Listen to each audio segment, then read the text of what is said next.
So what's going on YouTube? We are at the mall. I think this is Santa Fe Mall in Medellin, Colombia. I'm gonna say this too. This looks weird. I've been rejected like two or three times. How many chicks have I approached so far? Two? Three. I got rejected by all three. I don't know any Spanish besides the basic hello, goodbye. And I will tell you that it is a deterrent for a lot of chicks if you don't know Spanish. For example, when I was approaching a chick a minute ago, she rolled her eyes at me whenever I told her I speak English and Portuguese but not Spanish. And I asked her why she rolled her eyes. She's like, because you don't understand or some shit like that. There's a lot of us. There's a lot of Americans, sex tourists in Colombia. So what that does is a lot of chicks are already hip to the whole, if he has to use a translator thing, he must be a sex tourist too.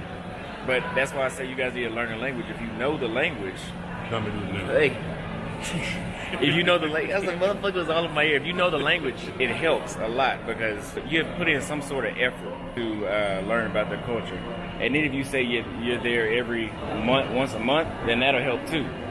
So when I was in Brazil, I could speak fluent Portuguese, so I could walk up to them and talk to them for 10, 15, 20 minutes. And that'd be cool, because that means they would, in Brazil, they're not going to know you're American until you tell them that. So I'm a black guy that can speak Portuguese, and it's like, oh, okay, well, he knows, he must be But then, when I tell them I'm from America, they'd be like, oh, so what are you doing in Brazil? There's not as many Americans in Brazil as Colombia. So then I say, oh, I'll be there like every 3 months. I come to Brazil every 3 months. And then they're like, oh, okay. Well, yeah, we can hang out, we can go out. And they'll think that, oh, I can deal with him long term. And I'll tell them eventually I'll move down here. Just saying that if you don't know the language, it might be a little bit harder. So you need to learn some of the language. You need to tell them that you plan to actually come there often or live there. All right, y'all. Good Dog back again once again. Let's lock in. Shout out to the IPA, International Passport Association, official merch, certified member merch. In the description area below, as well as below this video, in the Dr. Mike TV store here on YouTube. All right, let's not play games. Shout out to the brother. Shout out to the fellow passport brethren, none other than our brother Austin Holloman. He is not revealing something that you guys shouldn't know, but yet and still, I believe that him being in the field, showing you how this works and explaining to you how this works, I do believe that this is something that is meaningful to a lot of brothers and that a lot of brothers need to pick up what the homie's putting down. You need to learn the language in the majority of the countries that you choose to visit. Yes, in the Philippines, I know this, right? A lot of my brothers aren't traveling to the Philippines. A lot of us, like myself, Southeast Asia, we kind of find our comfort and solace in areas like that. But, in Latin America, I think in this particular video, it was in DR or Colombia, and he was explaining to you guys about the need to learn the language. Now, for me, and the reason why I would say you guys need to learn the language in any country that you choose to travel is because it just makes the communication easier. But for him, it definitely brought up a point that a lot of brothers tend to overlook. A lot of these women like to believe that if you are American and you only speak English, you're probably just nothing more than a sex tourist.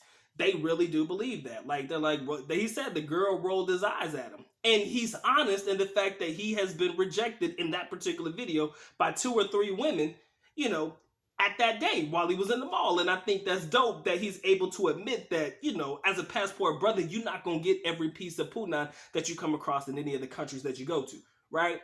Y'all thinking it's going to be that shit is sweet and that you're going to get every girl that you talk to. No, you're not. You're not going to get every single girl abroad that you want, right? There are going to be some girls that can't stand you because of where you're from. There are going to be some girls that can't stand you because of your skin color. Let's just call a spade a spade. It is what it is. But far often you will get young ladies that will want to talk to you, get to know you more than those that do not, right? So that's okay. It comes with the territory. But when it comes to learning the language, when it comes to understanding, how to talk to young ladies in different countries,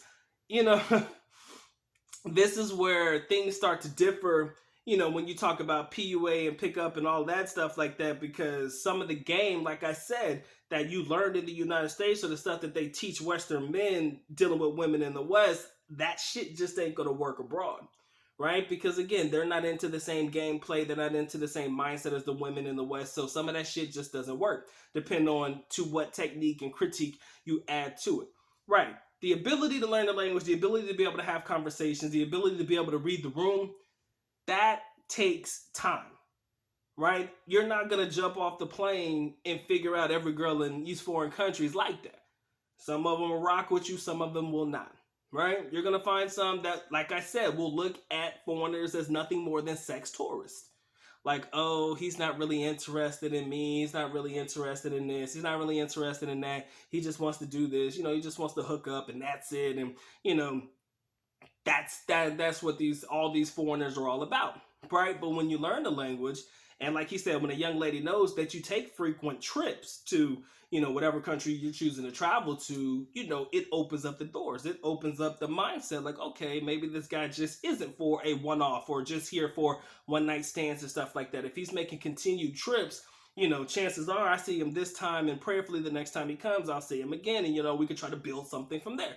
Because a lot of guys actually do go abroad to seek foreign relationships, to date these women, not just hook up with these women. I think that's one misunderstanding or common misconception about passport brethren. Again, when it comes to the passport bros and the guys who choose to travel, there are subsets, right? You got those that just come to the country just to hook up. I mean, we're not fucking going to sit there and act like they don't. Right? Some guys that are sex tourists. It just comes with the territory. You're acting like every Western woman is the greatest in the world. You're acting like every Western man is the greatest in the world. It just happens to be that way. I'm not here to fucking, how do you call this? I'm not here to cock block and or check pockets and understand what other men are doing with their lives. I'm just here to explain my experience and why I choose to travel and why I choose to date abroad and why you should as well. What you choose to do with the information, you can't judge or, pocket watch every individual about how they choose to go about what they do. That's just them. But you do have subsets, right? The subsets that go there for the sex tourism mentality, those that are in there looking for solid relationships. It's just the way that it is. Some just like to travel for the experience. That's kind of where I fit in more so about the experience. And I kind of think of, dealing with young ladies as a bonus prior to me getting married. But in reality, the way I look at it is I don't want you guys to overlook the importance of learning the language in any country that you go to, right? Any country you go to, you cannot overlook the fact that learning the language is of value to you. And they ain't really got nothing to do with the young lady. It's of value to you. Can you imagine if you went to a country and you knew the language and you could conversate with a girl in her language? Do you know how impressed you would be? I mean, I knew basic Tagalog and basic Visayan. It was horrible. My shit was cracked up. It was fucked up. It was everything. But you know what? These women still fell in love with me. And I'm not saying fall in love with me, but it's like they appreciated the fact that at least I was fucking trying, right? So I'm not saying that you got to go in there and be an expert, because, for me, I kind of be like, yo, I don't know the language, maybe you could teach me, kind of have a way to keep in contact with her, conversate with her if that's the way you choose to, or the route you choose to go. I think that's dope. But in reality, like I said, I did not master the language of Visayan or Tagalog in the Philippines, but yet and still my ability to try, my intent on, trying to get the words right and stuff like that, I think that it was more appreciated often than not. And, it opens the doors. It brings down the guard, because maybe in their mind, they're like, okay, this guy really trying to be a part of my culture, not just try to hook up and screw all the women in the country. That means something to them, whether y'all believe it or not, right? So shout out to the big bro, Austin Holloman, man. We love you, bro.